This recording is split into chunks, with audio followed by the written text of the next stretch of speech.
Good morning, it's Joshua Taylor coming to you from here in North Bend again. I haven't taken a shower this morning, so I'm a little bit fuzzy around the edges. Anyway, just sitting here taking the dogs for a walk and going into Hope today, going up the mountain for a week. And for those of you that have been following my videos, and I've been saying for years that it's time to gather together, and the only way that you can really get out of the cities is to sell your homes and come together as a collective, and come together in these staging camps. So people really need to take the word of the Lord seriously, sell their homes, and come together in a collective somewhere, even if it's a farm that you have to lease. And but you really don't want to resettle back into the system. You want to take that step where you're ready to go when the time comes. So that means coming together in the encampment somewhere, establishing a spiritual base. That's what it's all about. And without coming together in prayer and seeing what the Father's heart, what His direction is for you, you really don't have any direction. You're just living on a piece of land and not going anywhere. But we do need to come together, because things are going to everything is going to escalate much more than what they are now. Groceries are going to go out of control. We're coming into a major food shortage in the U.S. The end of this year. We're going to see it hit Canada. And as the ground begins to dry up, you're going to see crops begin to, especially in the Okanagan. I see the Okanagan is going to be greatly affected by these earth changes. And because of money, most of the vegetable gardens and all that in the Okanagan, they've been turned into, they cut them down, they put them into orchards, spraying them with all kinds of chemicals.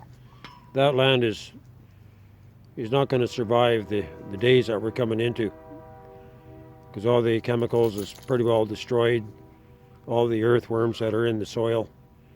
And in the time is coming, you're going to have ground that's you're going to have to get the earthworms back. And there is a simple way of doing that, by putting earthworm tubes into the ground, 4 feet, tubes that are 8-12 inches, like plastic tubes, drilling holes in them, put them into the ground, fill them with compost. And that's going to draw the earthworms back up. It's going to give you a true organic garden without having to use pesticides and all the stuff that they do to put on on plants nowadays. And I call this artificial fertilizers and all that. It's destroyed the earthworms, and that's basically going to bring food production to a standstill, because gardens are no longer organic. And but for people around the Okanagan area, you need to start using your farms as a place of staging, to come together. God's people need to come together. When it says in the Word, when you see these days coming, not to forsake the assembling of yourselves together. It is not talking about coming to church on Sunday or Wednesday or whatever. It talks about coming together as the first century Christians did, and establishing a family, a spiritual base. That we need to be living on the same land, if possible. You might be in the city, but you need a place where you can go to. We need a place where we can live and grow spiritually, and begin to network together. And you use the short term to prepare for the long term, right? We need to establish uh, systems that's going to survive the pole shift. Like the grids around the world are going to go down, so you're going to need different things. I know the heating technology that the Lord's given me is, I know it's going to be used to develop the fuel systems and power systems and things like that. I just haven't, I've been looking for a place for uh, years and years to settle down, and I haven't found any. And but what I want to bring to you this morning is that God did give me a word. The first word that He gave me back in 86. I was at a George Warnock's place in Cranbrook. He's a prolific writer. I don't know if he's still alive or not. He wrote a lot about the end times. He was given a vision, uh, teachings on the end times to the bride to raise her up. And I was actually on my way there, and I was actually working up in the Nasco Valley with David Mado Foreman. They actually moved up there, and I was working up there for a couple seasons, and I took the summer off, and I went to Vancouver, bought myself a bike, and I knew that the Lord was leading me to go to Cranbrook, right? So I was taking my time to ride there, and the Lord chasing me. He says, "Well, you pack your bike up, put it on the bus, and you get yourself to Cranbrook." And I didn't know that there was a man of God that was coming up from the States. He's an older prophet at the time, and there was about maybe 25 people in the house meeting, and that was the first time that I ever heard the word of the Lord given, right? Because I was raised up in the Church of Christ, and there were 7 people that were given words, and I was one of those people. And the Lord said that I'm going to plant you. You're going to know the plot of the field, and I'm going to plant you, make you a tree that's going to bring forth fruit. That I'm going to bring forth the revelation of Jesus Christ in your life, and I'm going to make a blessing. I'm going to make you a blessing to my people, and that you're going to meet their needs. But He said that if I had a sensitive spirit and a hearing ear, that I would know the plot of the field. So I know this is going to play out in the spiritual, but it's also going to play out in the natural. That there is a place that God has ordained me to be. Max, get back here. You're pulling over the tent here. There is a place that God's going to plant me, and I believe it's soon. And I'm just tired of. You get tired of living out of a van, and not being planted, right?